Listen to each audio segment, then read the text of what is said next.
আপনার ভালো দেখতে পারেন এরকম বহু লোক আছে না? এই হিংসা করলে অনেক সময় বদনজর লাগে, বদনজর। আপনার ভালো কিছু হতে আরেকজনের জ্বালা পড়া শুরু হয়েছে, এর কারণে অনেক সময় মানুষ ক্ষতিগ্রস্ত হয়। বহুবার এই সূরা পড়ে তৎক্ষণাৎ একেবারে পড়ার সাথে সাথে আমি কার্যকরিতা আমার চোখে বহুবার দেখেছি। আলহামদুলিল্লাহ। নবী সাল্লাল্লাহু আলাইহি ওয়াসাল্লাম এক সাহাবীকে বলেছেন, তুমি কি জানো আজকে রাতে যে দুইটা সূরা আমার প্রতি নাজিল হয়েছে, যে আয়াতগুলো নাজিল হয়েছে, এইরকম আয়াত কোরআনে আরেকটা নাজিল হয় নাই। আমার বাসা বাচ্চার কোনো অসুবিধা হলে মাঝে মধ্যে আমার মিসেস বলতেন যে একটু দোয়া পড়ে খু দাও তো। আমি আমার মিসেসকে সাথে সাথে বলি, কেন, তুমি দিলে কি সমস্যা? অনেক সময় বাচ্চাকে নিয়ে আসেন, হুজুর একটু তাকে দোয়া পড়ে ফু দিয়ে দেন, একটু পানি পড়ে দেন। আমরা কি দোয়া পড়ি আজকে সেটা আমি আপনাদের সামনে ফ্ল্যাশ করে দিলাম, জানিয়ে দিলাম।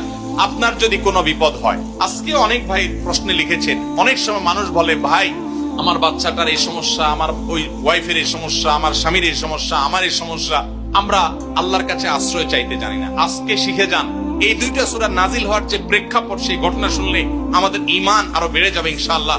নবী সাল্লাল্লাহু আলাইহি ওয়াসাল্লাম একবার অসুস্থ হয়ে পড়েছেন এবং অসুস্থতাটা এত মারাত্মক ছিল যে আমাদের আয়েশা রাদিয়াল্লাহু তাআলা বলেছেন, অনেক কাজ তিনি করেন নাই অথচ তিনি বলতেন তিনি করেছেন, মানে তার মনে হতো তিনি করেছেন।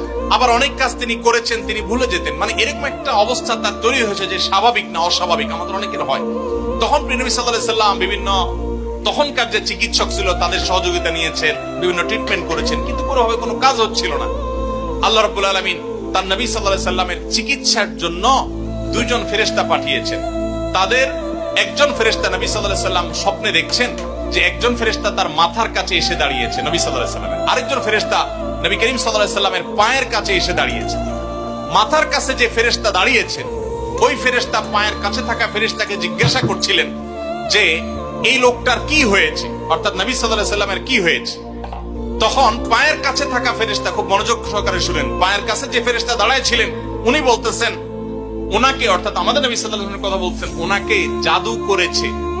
পায়ের কাছে থাকা ফেরেশতা এটা বলার পর মাথার কাছে থাকা ফেরেশতা আবার জিজ্ঞাসা করলেন, কে জাদু করেছে?